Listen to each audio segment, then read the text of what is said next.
Bago ko po simulan ng kwentong ito, lubos lang akong nagpapasalamat sa mga hindi nakakalimot mag-subscribe sa ating channel. Kung sino ka man, sana magiging masaya ang Pasko mo at bagong taon. Yun lang po at maraming salamat. Mag-umpisa na tayo.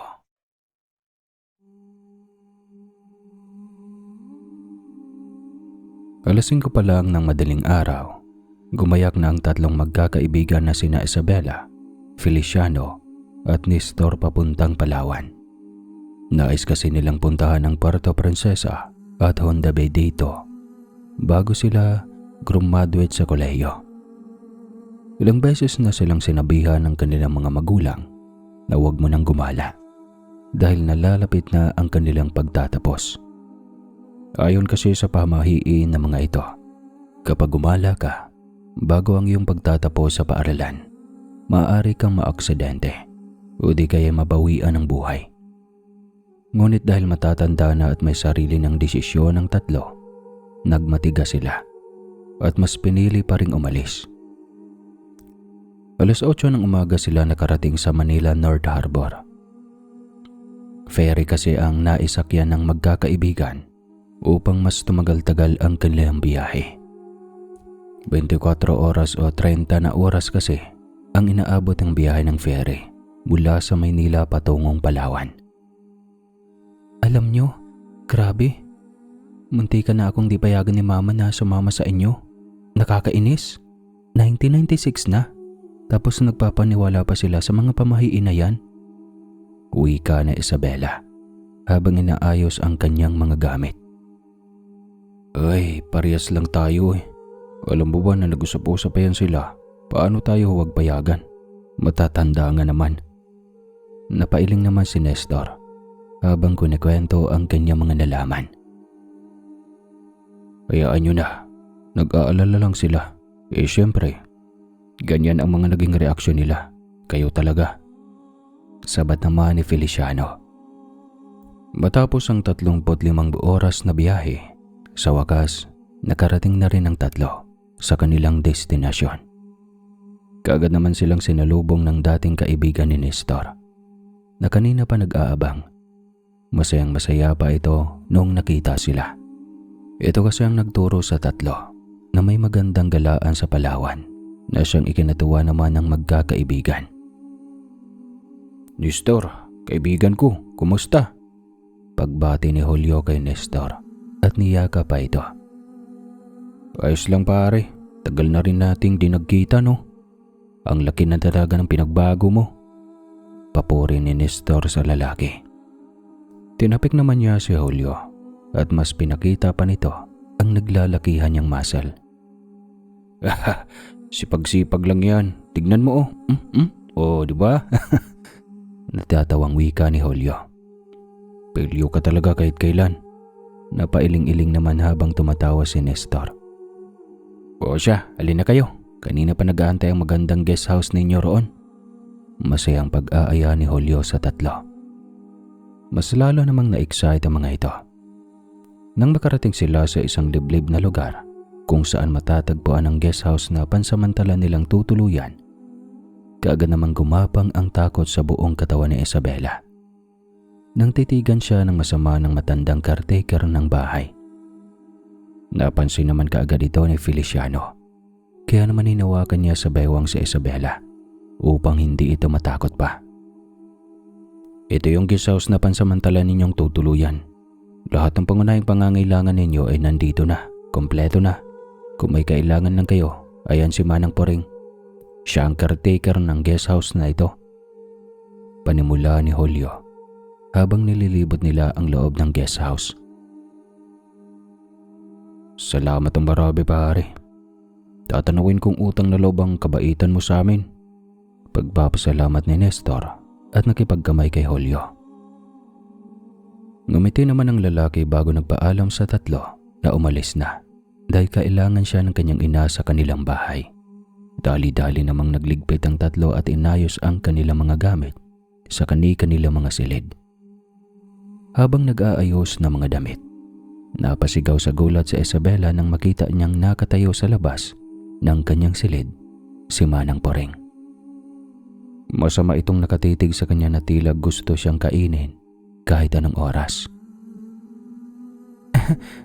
Ano ka ba naman, Manang? Tinakot mo pa ako. May kailangan ka po ba? Nakangiting tanong ni Isabela, kahit natatakot na siya sa presensya ng matanda. Buntis ka ba? Diretsyong tanong ni Manang Poreng sa dalaga. Nanlaki naman ang mga mata niya sa tanong nito. Oo, ano po bang sinasabi ninyo? Nauutal na tanong na Isabela sa matanda. Mabango ka sa pang-amoy nila. Dapat hindi na kayo tumuloy dito. Pabulong na wika ni Manang Poreng bago tuluyang umalis. Napaupo naman sa kama si Isabela. Hindi naman siya buntis. Humarap naman kaagad siya sa malaking salamin sa kanyang kwarto at tinignan ang kanyang katawan. Ay, kagaling. Porkit ba mataba at may bilbilang ako? Buntis ka agad? Grabe siya. Saad niya sa sarili bago tinuloy ang pag-aasikaso. Gabi na nang matapos ang tatlo sa pag-aayos ng mga gamit. Kaya naman kaagad na bumaba ang mga ito sa kusina upang kumain na ng panghapunan. Si Manang Poreng ang pansamantalang naging katulong nila. Ganoon naman palagi ang trabaho ng matanda tuwing may dinadalang turista si Julio sa guest house na ito. Tahimik naman ang matanda habang hinahanda nito ang kanilang pagkain. Adobong manok ang niluto nitong ulam na siyang ikinatuwa ni Isabela. Kaya noong inihain na ito ng matanda sa pagkainan, kaagad itong kumain na tila ilang araw ng gutom na gutom. Uy, dahan-dahan naman sa pagkain, Isabela. Kapag nabulunan ka, tatawanan ka talaga namin. Saad ni Nestor. Ang sarap kasi. Matagal ko nang gustong mag-ulam nitong adobong manok. Tsaka ang sarap ng karni ha. Sa bahay kasi puro gulay pinapakain ni Mama sa akin. Sambit ng dalaga at patuloy pa rin sa pagkain. Napailing naman si Nestor sa dalagita. Ano bang pumasok sa kukote ninyong tatlo? At dito nyo pa naisipang mamasyal? Tanong ni Manang Poreng sa tatlo. Maganda raw dito, sabi ng kaibigan ko si Julio. Manang Tsaka libre lang tong pagtira namin sa guest house niya. O diba? Paalalampasin pa ba namin to? Sagot ni Nestor na tila nananalo sa loto. Kayong mga kabataan talaga, hindi nyo iniisip kung ano ang pinapasok ninyo. Basta lang kayo kilos ng kilos. May pag-iit na wika ng matanda. Ano po bang problema, Manang? Hindi nyo naman perang ginagastos namin Doon lamang sumeryoso ang ihip ng hangin. Dahil sa tono ng pananalita ni Feliciano kay Manang Poreng. Halatang halata sa tono ng binata ang pagkainis sa matanda. Hindi nyo alam ang ibig kong sabihin. Sana habang maaga pa, umalis na kayo rito. Tila may pagbabanta na saad ni Manang Poreng at kaagad na lumabas ng kusina. Napailing naman si Nestor at natatawa naman si Isabela habang tinitignan ang inis na mukha ni Feliciano sa matanda. Ay naku, alam niyo sabi ni Julio, may tililing daw ang matandang yan. Kaya kahit ano ang sasabihin niya, wag na lang tayong maniwala. Natatawang wika ni Nestor. Matatanda nga naman. Ang sakit nila sa ulo, no? Sabat na Isabela. Nagkibit balikat na lamang ang dalawang binata at nagpatuloy sa pagkain. Kinagabihan, matapos maghapunan, kaagad na nagsibalikan sa kani-kanilang mga silid ang tatlo. Napagpasyahan kasi nilang ipagpabukas na lamang ang pangpunta sa mga lugar na gusto nilang puntahan. Hindi naman ito gaano kalayo sa kanilang guest house. Ilang oras lang naman ang biyahe mula rito papunta sa kanilang destinasyon. Habang nag-aantay na dalawin ng antok, napagpasyahan ni Nestor na lumabas saglit upang magsigarilyo. Pampakuha ng pagod. Nang makakita siya ng upuan sa bakuran, dali-dali siyang umupo rito at nagmumuni-muni sa paligid habang inihit-hit ang sigarilyo sa kanyang tabi. Sa kabilang banda, Mahimbing nang natutulog na si Isabela, samantalang si Feliciano naman ay nagbabasa pa ng libro. Lingid sa kanilang kaalaman, dalawang mapupula ang mga mata ang nakatanaw sa kanila sa di kalayuan. Ang mas masakla pa, nakatitig ito sa bintana kung saan natutulog si Isabela. "Gabi na, bakit nasa labas ka pa?" Tanong ng boses na nasa likuran ni Nestor. Wala manang puring, nagsisigarilyo lang. Baka gusto mo." Sagot niya sabay alok ng sigarilyo.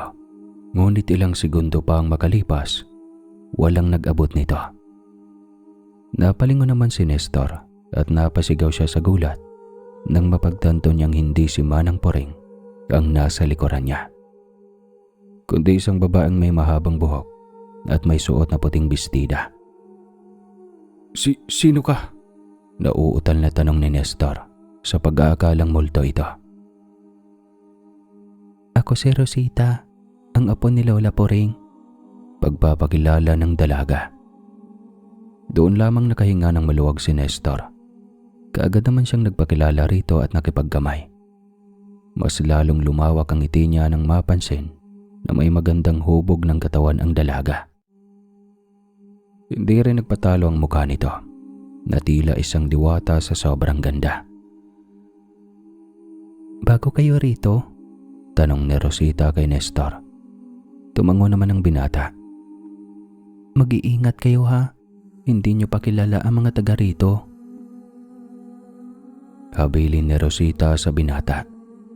Natawa naman si Nestor sa tono ng pananalita ng dalaga. Para kasing nananakot ito. "Alam mo Rosita, wala tayo sa pelikula para takutin niyo kami ng ganyan," saad ni Nestor habang sinisindihan ang pangalawang sigarilyo. Ngunit nang lingunin niya muli sa likuran si Rosita, wala na ito rito. Tanging si Manang Puring lamang ang nakita niyang nakatayo sa di kalayuan habang masamang nakatitig sa kanya. Gumapang naman ang takot sa buong katawan ni Nestor. Sinabayan pa nito ng kakaibang ihip ng hangin. Kaya naman dali-daling nilapitan ng binata si Manang Puring upang tanungin ito. Manang, nakita niyo po ba si Rosita rito?" tanong ni Nestor sa matanda. Napakunot noon naman ito sa kanya. "Sinong Rosita?" tanong din ng Manang Puring. "Yung kausap ko kanina rito, yung magandang babae, yung may suot na puting bestida. Sabi niya, apo niyo raw siya." Nandun sa likod ng bahay. Halika," sagot ng matanda. Kaagad namang sumunod si Nestor dito. Ngunit nang makarating sila sa likod, nagtaka ng sobra ang binata. Dahil tila may piyestang nagaganap dito. May tugtugan, may sumasayaw. May mga handa sa lamesa. At may malalaking kalderong nakasalang sa mga apoy. Takang-taka siya kasi noong nakatambay siya sa labas ng guest house, wala naman siyang naririnig na ingay na tugtog. "Ano po bang meron dito, Manang?" tanong ni Nestor. "Piyesta. Nandoon sa malaking kaldero si Rosita," turo ni Manang Puring sa kanya. Nagtaka ulit si Nestor, kaya naman dali-dali niyang nilapitan ang kalderong nakasalang. At nang buksan niya ito, doon lamang siya napasigaw sa takot. Ang unang bumungad kasi sa kanya ay walang iba kundi ang ulo ni Rosita. Tila ba nilalaga ito sa kumukulong tubig. Isa-isa namang nagsilitawan ang iba pang lamang loob ng dalaga. Nang lingunin niya si Manang Puring, mas lalo siyang nagulat. Nang mapansin lahat ng taong sumasayaw kanina, kasabay ng tugtog, ay nakangiti at nakatitig na lamang sa kanya.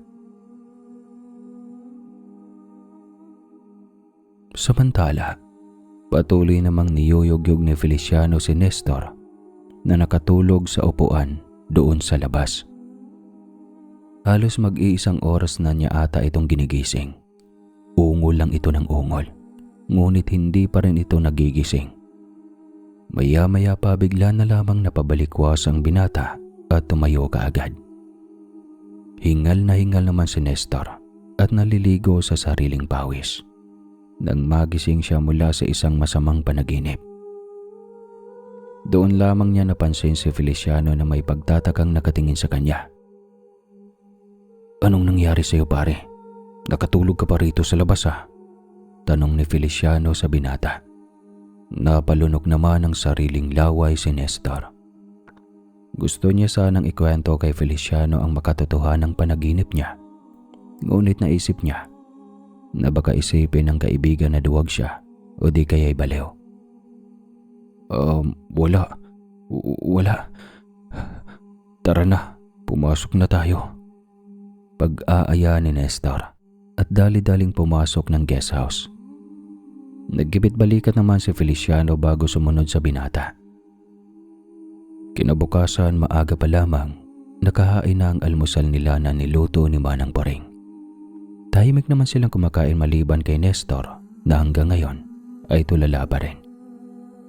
Iniisip niya ang nangyari kagabi, kung totoo ba ito o panaginip lamang. Pero pakiramdam niya kasi ay totoo ito. "Hoy, okay ka lang ba?" Tanong ni Isabela sa binata. Doon lamang bumalik sa realidad si Nestor. "Oo, pasyensya na." Paghingi ng pasyensya ng binata. Habang kumakain, nabigla naman si Isabela nang maramdaman niyang tila naduduwal siya. Kaya naman dali-dali siyang tumungo sa lababo at nagsuka. "Buntis ka ba?" Diretsyong tanong ni Feliciano sa dalaga. Unti-unti namang lumingon si Isabela at dahang-dahang tumango bilang tugon. "Tapos, sumama ka pa sa amin na gumala rito. Ano na lang ang sasabihin ni tita sa amin yan?" Sambit ni Feliciano. "Pasyensya na, tsaka hindi naman makakaapekto daw sa akin eh." Pangangatuwiran ng dalaga. "Sino ba ang ama niyan?" Galit na tanong ni Feliciano. "Yung ex ko, di ba nagkita kami nakaraang buwan? May nangyari sa amin?" Sagot ni Isabela.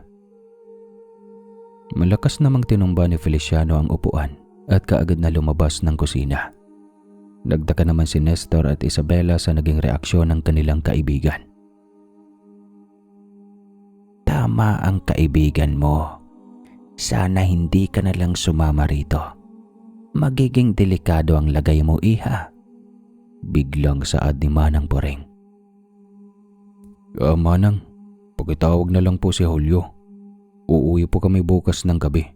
Hindi na lang kami tutuloy doon sa pupuntahan namin."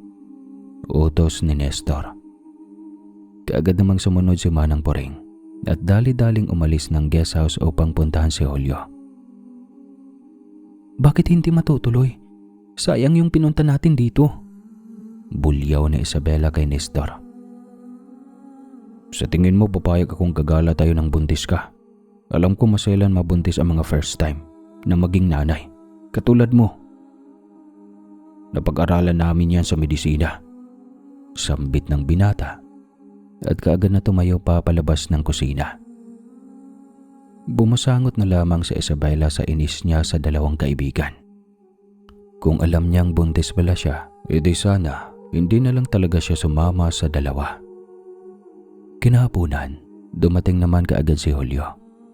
Nanghingi naman kaagad ng pasyensya si Nestor sa pag-abala niya rito. Hindi naman nagpakita ng kahit anong inis ang binata sa tatlo. "Ayos lang yun, pare. Bukas ng gabi ba kayo babalik ng Maynila?" Tanong ni Julio. "Oo, buntis kasi itong kaibigan namin. Kailangan niyang bumalik doon. Baka kung ano pang mangyari sa kanya rito." Sagot ni Nestor. Tumahimik naman saglit ang binata, ngunit nagsalita rin naman kaagad ito. Pare, walang biyahe bukas ng gabi. Sa makalawa pa ng umagang biyahe ng ferry dito, pabalik ng Maynila." "Ganun ba? Sige, mag-aantay na lang kami rito. Salamat, pare." Pagpapasalamat ni Nestor sa binata. "Ay, May piyesta pala sa kabilang baryo bukas ng gabi. Baka gusto niyong dumayo. Masaya roon. Masaya ang piyesta rito sa Palawan. Pag-aaya ni Julio sa tatlo. Nagtingin na naman sila bago sumang-ayon. Sige ba, bukas ng gabi mo na lang kami susunduin. Sagot ni Nestor. Tumango naman si Julio at muling umalis ng guest house. Nang makaalis si Julio, siya namang pagsulpot ni Manang Puring mula sa kusina. Nanlalaki ang mga mata nito at lumapit kay Nestor. Sabay hawak sa braso ng binata.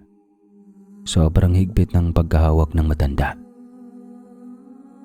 Huwag kayong pumunta roon.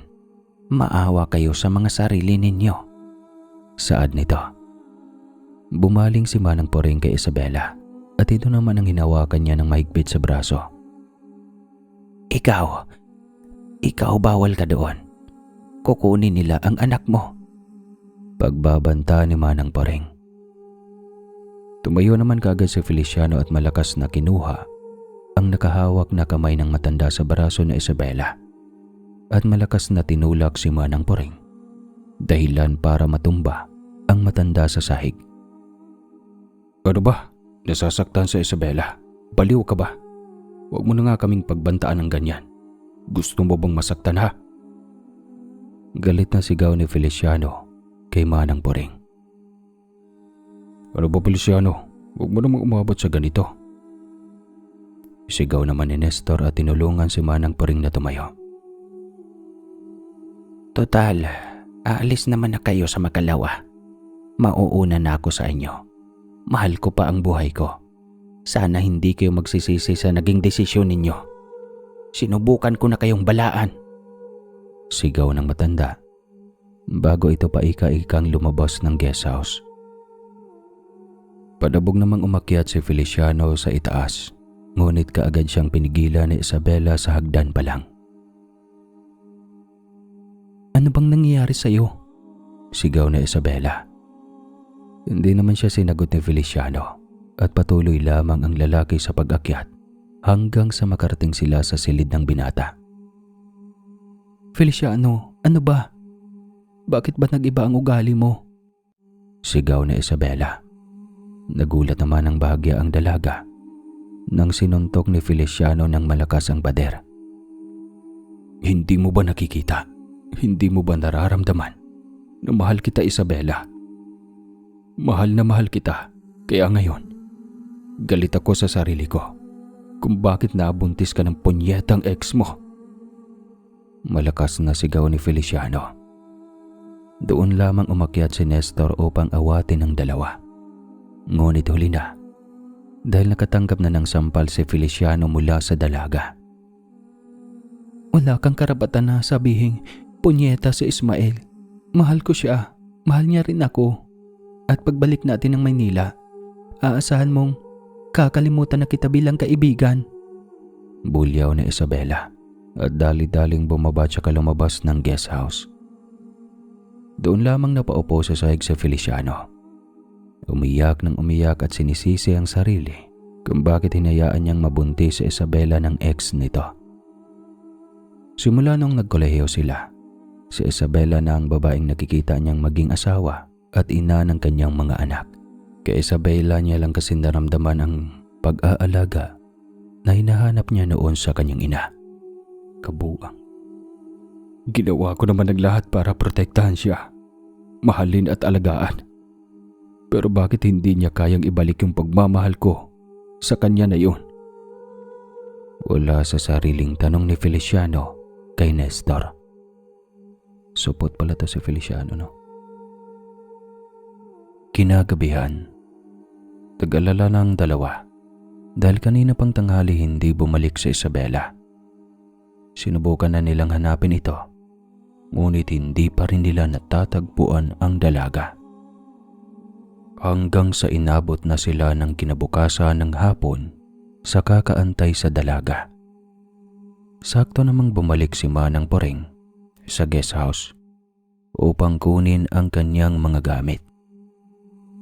Doon natagpuan niya ang dalawang binata sa sala. Nakayuko ang kanilang mga ulo. Napansin din ng matanda na wala si Isabela. Kaya naman kaagad niyang tinanong si Nestor kung anong nangyari. Oh, bakit? Anong nangyari? Tanong ni Manang Poring sa binata. Nawawala si Isabela, Manang. Malungkot na saad ni Nestor. Magsumbong na kasi tayo sa mga pulis. Wala namang magagawa ang matandang yan eh. Sigaw ni Feliciano sa kaibigan. Ngunit hindi na lamang siya pinansin ni Nestor. Malayo ang pulisya rito. At kapag nagsumbong kayo, baka kayo ang gawing pangunahing suspek sa pagkawala niya. Kaya kung gusto niyong makita ang kaibigan ninyo, pumunta kayo sa fiesta mamayang gabi. Sambit ni Manang Poring. Tumayo naman si Feliciano dahil sa inis. Ano bang problema mo, tanda? Ikaw ang kumuha sa kaibigan namin, oh. Bulyaw ni Feliciano at hakmang itutulak na si Manang Poring. Nang bigla siyang pigilan ni Nestor. Kumalma ka nga. Wala namang naiimbag yung galit mo sa nangyayari ngayon eh. Mas mabuti pang manahimik ka na lang dyan. Sigaw ng binata kay Feliciano. O Manang, anong meron sa piyesta at bakit pinapunta mo kami roon? Para makita ba si Isabela? Tanong ni Nestor. Hindi na lamang sumagot pa si Manang Poring at daling-daling umalis ng guest house. Matapos nitong kunin ang kanyang mga gamit. Hindi alam ni Nestor ngunit pagkaramdam niya, tama ang matanda simula pa lang. Kaya naman napagdesisyonan niyang tumungo sa fiesta mamayang gabi. Hindi naman nagpaiwan si Feliciano at sumunod rin sa desisyon ni Nestor. Malakas din kasi ang kutob niyang may kinalaman ang piyesta sa pagkawala ng kanilang kaibigan. Maya-maya pa kagaya ng napag-usapan, sinundo ni Julio ang dalawa sa guest house. Hindi naman kaagad sinabi ni Nestor ang totoong nangyari. Ngunit nagtaka lalo ang dalawang binata nang mapagtantong hindi man lang tinanong ni Julio kung bakit hindi nila kasama sa Isabela ngayon. Nang makarating sila sa naturang lugar kung saan gaganapin ang piyesta, doon lamang napansin ni Nestor na tila may pagkakatulad ito sa piyestang nasa panaginip niya rin. May tugtugan, may sayawan, may iba't ibang putahe na nakahain sa mesa. Nagtingin na naman kaagad ang dalawa dahil sa kakaibang kutob na kanilang naramdaman. Nang makapasok sila, kaagad naman silang kinamayan ng kapitan at winelcome sila nito at kaagad na pinaupo. Normal naman ang mga pangyayari, ngunit hindi pa rin mawala ang tingin ni Nestor sa malaking kalderong nakasalang sa apoy. Kaparehong-kapareho kasi nito ang nasa panaginip niya, kaya pagkaramdam niya, hindi karne ng hayop ang nakasalang doon. Nestor, mauna na muna ako ha. Kailangan ko pa kasing alagaan si nanay sa bahay. Babalik na lang ako rito mamaya. Pagpapaalam ni Julio at dali-daling umalis. Nang makasakay siya sa kanyang sasakyan, doon lamang nawala ang ngiti sa kanyang labi na kanina pa niya pinipeke. Alam niya kasing manganganib ang buhay ng tatlo. Ayaw niya ring makita kung papaano paslangin ng mga taong nasa piyesta ang tatlo. Ngunit akmang aalis na siya gamit ang sasakyan, isang matalim na kuko ang naramdaman niyang bumaon sa kanyang likuran. Anong ibig sabihin nito, Kapitan? Nauutal at nahihirapang tanong ni Julio. Sa tingin mo ba, papayag akong may makakaalam sa nangyari? Hindi, Julio. Hindi! Saad ng kapitan. Akala ko ba hindi niyo ako papatayin kapag binigay ko na sa inyo ang tatlo kong kaibigan bilang alay? Ayan na, binibigay ko na. Wika ni Julio na nauutal pa. Ngunit tumawa lamang ng mahina ang kapitan. Malakas na ibinaon ang mahaba niyang mga kuko sa likod ni Julio at doon dinukot niya ang tumitibok na puso ng binata bago ito nilantakan. Samantala, nung sumapit na ang 11:00 ng hating gabi, tuloy pa rin ang sayawan ng mga tao sa piyesta. Yung iba naman ay hindi pa ginagalaw ang pagkain na siyang ipinagtataka ni Nestor at Feliciano. Kaya naman palihim ang dalawa na tumungo sa malaking kusina, kung saan nilalabas na mga nagluluto ang mga putahing niluluto nila. Nang makapasok sila sa kusina, halos masuka ang dalawa sa kanilang nasaksihan. Maraming lamang loob ng tao ang nagkakalat sa sulok. Umaalingasaw din ang amoy nito na nakakasulasok. Mas lalong nasuka si Feliciano nang mapansin niya ang ulo, bituka at hita ng mga di kilalang tao na nakasabit sa mga bako. Parang mga baboy ito sa palengke na sinasabit. "Umalis na tayo rito, Nestor," pahayag ni Feliciano. "Hindi pwede, kailangan nating mahanap si Isabela," saad ng binata. At akmang lalabas na sana sila ng kusina nang bigla silang harangin ng malaking tao. May dala itong matalim na kutsilyong panghiwa ng karne. Naggalat ang dugo sa suot niyang puting sando at ang mas nakakadiri pa, may nginunguya itong mata ng tao. Pasensya na po. Akala kasi namin, daan ito papalabas." Paghingi ni Feliciano ng pasyensya, ngunit akmang aalis na sila nang bigla silang harangin ulit ng lalaki. Iba na talaga ngayon ang mga tao. Sila na ang kusang naglalagay ng katawan nila sa kaldero. Sambit ng lalaki at mahinang tumawa. Kaagad nitong inatake si Nestor, ngunit nakailag ang dalawa sa malaking kutsilyo nito.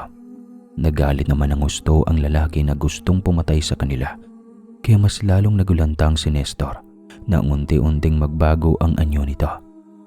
Mula sa pagiging tao, naging malaki itong halimaw na may balahibo, naglalaway at may mapupulang mga mata. "Hindi kayo makakalabas ng buhay dito." Sigaw ng halimaw, ngunit akmang aatake na ito sa kanila nang bigla na lamang itong umusok.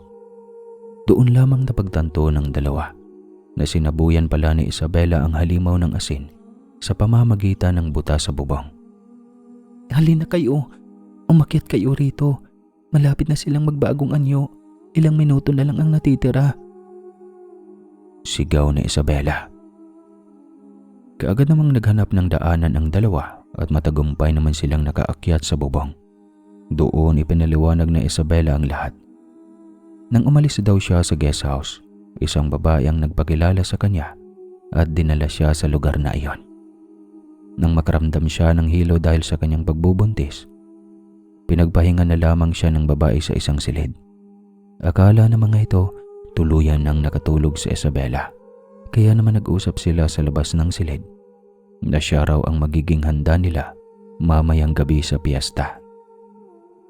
Doon lang din napagtanto ng magkakaibigan na piyesta pala ng mga aswang ang napuntahan nila noon. "Tama pala si Manang Puring. Sana nakinig na lang tayo sa kanya," wika na Isabela. "Teka, papaano ka napunta rito sa bubong?" tanong ni Feliciano. Kaagad namang tinuro ng dalaga ang bintana sa kabilang bahay at doon nila napagtanto na doon pala kinulong ang dalaga. "Nang umalis na sila sa labas ng silid, doon na ako kumilos. Mabuti na lang may nakita akong bag sa ilalim ng kama. Doon may nakalagay na isang plastik ng asin, kaya binitbit ko na. Alam ko kasing takot ang mga aswang sa asin at duda ko, bagyo na mga nabiktima nila noon." "Pero hindi tayo magtatagal dito sa bubong. Tiyak mahahanap din nila tayo dahil buntis ka at sa pagkakaalam ko, maaamoy ka nila," wika ni Nestor. Nang magsasalita na sana si Feliciano ng isang malaking aso ang tumalon sa harapan nila. Napasigaw naman kaagad ang tatlo, kaya naman dali-daling dumukot si Isabela ng asin at sinaboy ito sa nilalang. Nahulog naman kaagad ang aso habang umuusok ito at doon narinig nila ang hagigting ng mga aswang na nag-aabang sa kanila sa ibaba. "Hindi magtatagal, mauubos din tong asin natin. Kailangan nating makaalis sa lugar na to. Ilang oras pa ang aantin natin bago sumikat pa ang araw." saad ni Isabela. Maya-maya pa, sunod-sunod na mga aswang ang tumalon sa bubong kung saan sila pansamantalang nagtatago. Nagyakapan naman ang tatlo at akmang aatakihin na sila ng isang pagsabog ang narinig nila mula sa ibaba. Doon lamang nakakuha ng pagkakataon ng tatlo na makababa sa bubong at nang magawa na nila iyon, dali-dali silang tumakbo papalayo. Ngunit hindi nakaayon sa kanila ang tadhana noon. Akmang aalis na sila nang harangin sila ng isang dambuhalang halimaw. Mas lalo silang napasigaw nang makitang hawak-hawak nito ang ulo ni Julio. Pakaulan niyo kami. Ano bang ginawa namin sa inyo? Sigaw ni Nestor. Tumawa lang ng bahagya ang nilalang bago nagsalita. Wala kayong ginawa. Gusto lang namin makatakim na masarap na putahe ng sanggol at buntis. Sagot ng nilalang habang nakatingin kay Isabela. Dadaan muna kayo sa bangkay ko bago niyo makuha sa Isabela. Matapang na wika ni Feliciano. Akala mo'y hindi supot. Ngunit hindi ito seneryoso ng nilalang. Bagos ay natake sila nito kaagad. Isang suntok, kalmot at sipa ang natanggap ng dalawa. Hindi pa man sila nakabangon ng dalawang nilalang ang tig-isang pumaibabaw sa kanila. Handa na para gawin silang hapunan. Ngunit naudlot iyon nang biglang sumabog sunod-sunod ang paligid. Nagsihiyawan naman ang ibang aswang na natamaan ng bomba na gas na nanggagaling kay Manang Poring. Doon lamang umalis ang dalawang mga nilalang sa ibabaw ni Nestor. Dali-dali namang inatake ng dalawa ang dambuhalang halimaw at kaagad na hinatag sa Isabela papalayo. Nang makalapit sila kay Manang Poring, dali-dali silang binigyan ng mga ito ng bombang gas. Sindihan niyo yan. Itapon niyo sa mga nilalang na lalapit sa inyo. Utos ni Manang Poring. Kaagad naman itong ginawa ng tatlo. Sinindihan nila ang bombang gas at pinagtatapon ito sa mga nilalang. Nagsihiyawan naman ang mga ito habang nasusunog na mainit na apoy. Doon lamang nang galaiti sa galit ang kapitan na siyang pinuno pala ng mga aswang. Mabilis itong kumilos at inatake si Manang Poring. Hindi na nakalaban pang matanda at kaagad na napaslang ng aswang. Doon, pinakita ng kapitan kung paano nila nilantakan ang kawawang katawan ng matanda habang nanghihingi ito ng tulong sa kanila. Ano ang gagawin natin? Umiiyak na sigaw ni Isabela. Doon na kumilo si Feliciano. Mabilis niyang kinuha ang natirang bombang gas at itinapon ito sa mga nagtitipon-tipon na aswang sa katawan ni Manang Poring.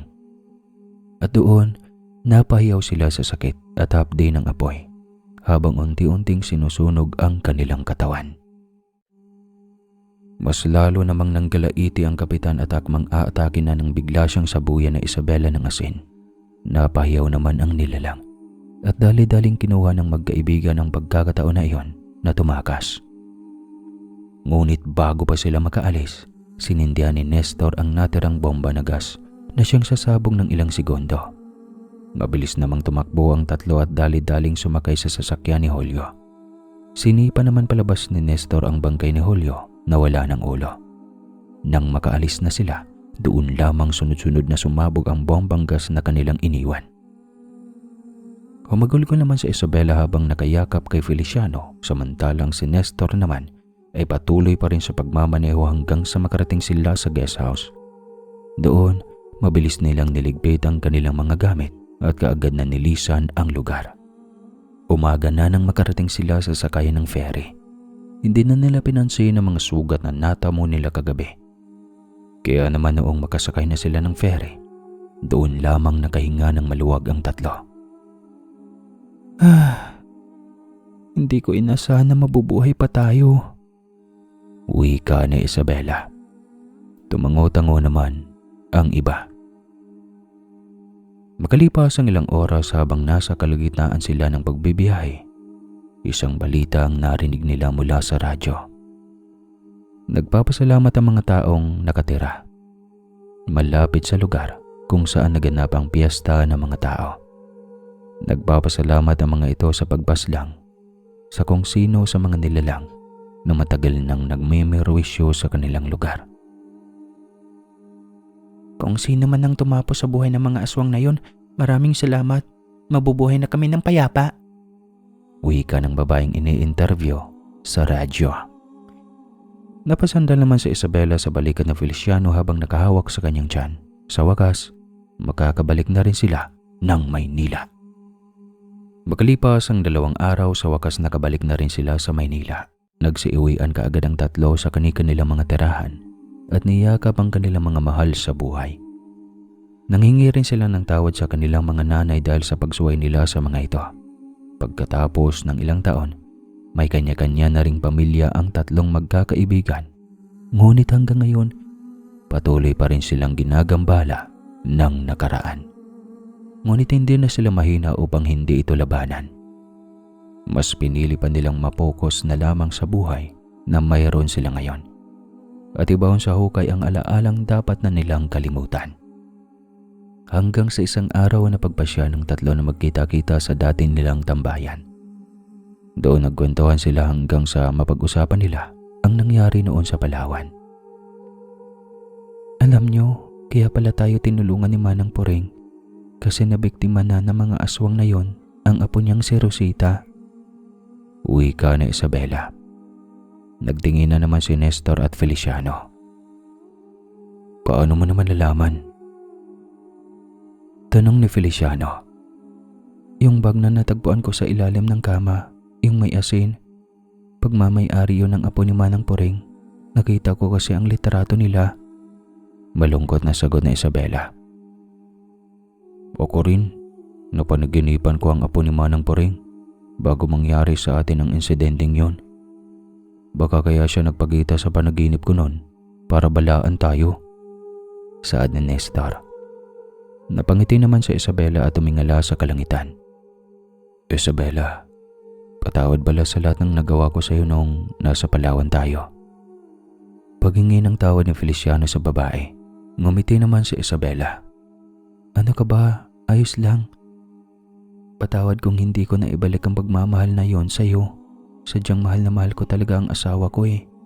At saka ang tagal na nun, huwag mo nang isipin yon. Natatawang wika ng babae. Nagtawa na naman ang tatlo hanggang sa 3 cute na mga boses ang tumawag sa kanila. Mami! Papa! Daddy! Napangiti naman sila habang nakatingin sa kanilang mga anak na patakbong papalapit sa kanila. Nang makalapit ang mga ito, kaagad niyakap ng tatlo ang kanilang mga supling. Sa buhay, hindi masama kung tayo ay maniniwala sa mga pamahiin o di kaya sumunod sa sinasabi ng mga magulang o matatanda. Pero mas mabuti nang sumunod kaysa mapahamak. Kayo ba?